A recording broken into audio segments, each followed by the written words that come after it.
Hey everybody, it's Dave with Smize Flies. Today's how-to is going to be on a mealworm. It's actually a pretty decent thing. And at the end I will show you the materials used. I've already laid a bed of thread and I've built up a little more from about halfway down the shank to about halfway back the hook. And I tied my latex in already. So now it's just time to wrap it. And when you're wrapping the latex in, it's going to try to make creases. And you basically, when you wrap it, you got to kind of pull it both ways and keep pulling taut on it. Stay tight right there. Once you get up to the top, you can loosen up a little bit and just start wrapping like normal. And what I'm doing is I'm laying a wrap, and then I'm making sure I lay the next wrap about halfway onto the last wrap to help cause segmentation, like that. And this is turning out very nice. And as we get closer to the head, I got to keep a hold of this because this stuff will unwind on you. If you let go of it, it's going to unwind. Matter of fact, I'm going to be honest, this is my second video because the last time it unwound on me 4 times and I was like, I'm not doing that. But anyway, it does happen, trust me. And now that I'm up here, I'm looking at it and it looks pretty even. So I will take my thread and I'll get right behind the eye with it on this wrap and take it over to there. And I will do 2 wraps just because, I have it pulled pretty tight so it would be easy to have it come out from under the thread. And once I get where I'm at, where I want to be, I stay right behind the eye and I build up that little bit of blackness right there, which kind of looks like the head on a mealworm.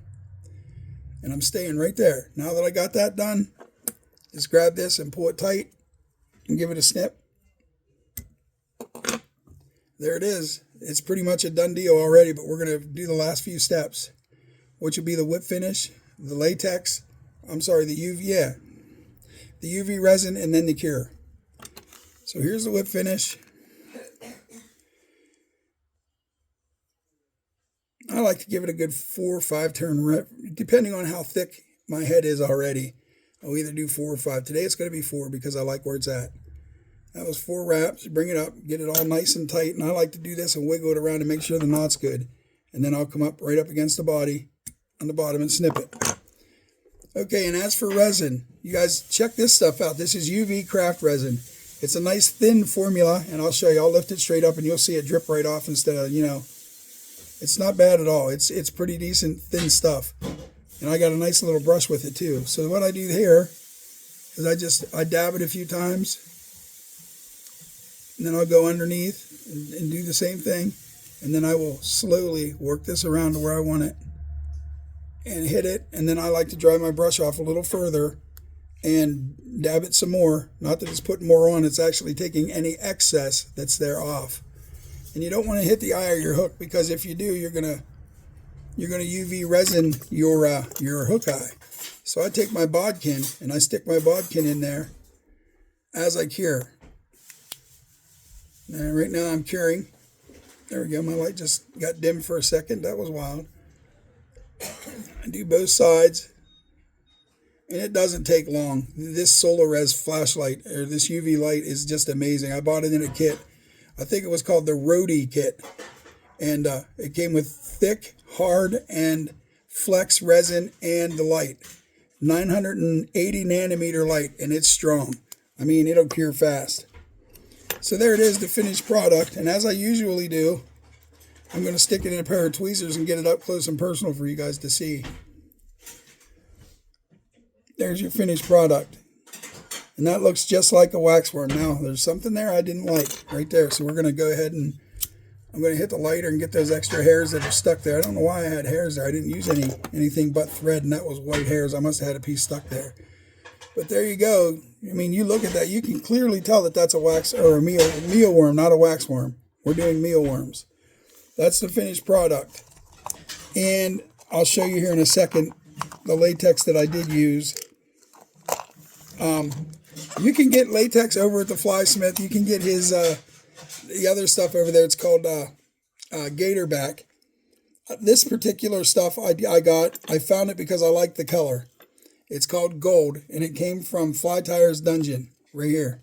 It's called Baby Bugback in gold. And you could search just that, and it'll bring this up. Sometimes when you go into the Fly Tires Dungeon website, you'll kind of get lost. It's not easy to navigate. You'll have a hard time finding this, so I just searched the name.